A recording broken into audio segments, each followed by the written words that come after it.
এই জমিনের মধ্যে কত নাফরমান মানুষ আছে যারা ময়দানে বয়ান করে, আবার এই শবে বরাতের বিরুদ্ধে ওয়াজ।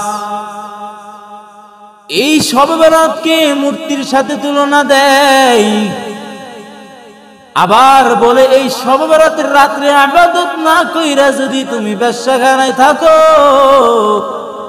খারাপ মেয়েদের সাথে আড্ডা দাও, তার চেয়ে 1000 গুণ ভালো। ও নবীর উম্মতের দল, এই শবে বরাতের কথা তো আমার আল্লাহ কোরআনে বলে দিয়েছেন। এই শবে বরাত তো আমার বাবা বানাই নাই, শবে বরাতের রাত আমি নিজে বানাই নাই, দুনিয়ার কোন মানুষের বানানো এই শবে বরাত না। এই শবে বরাতের কথা আমার আল্লাহ পবিত্র কোরআন কারিমে বলেন। আর যে ব্যক্তি শবে বরাতের বিরুদ্ধে ওয়াজ করবে, আল্লাহর কসম তার ওয়াজটা কোরআনের বিরুদ্ধে চলে যায়।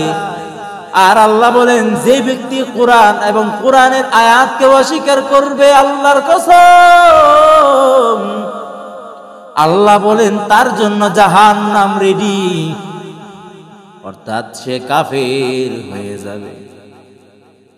এর নবীর উম্মতের দল, কেন বুঝো না, কেন বুঝো না?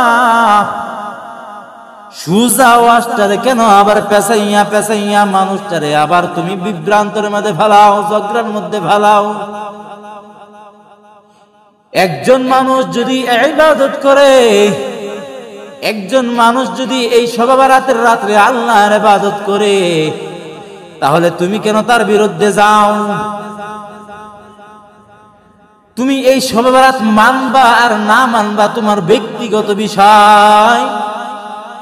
তবে এই জমিনের মধ্যে শবে বরাতের বিরুদ্ধে তুমি ওয়াজ করতে পারবা না, কারণ বিরুদ্ধে ওয়াজ করতে গেলে মুমিনের হৃদয় কাঁপে,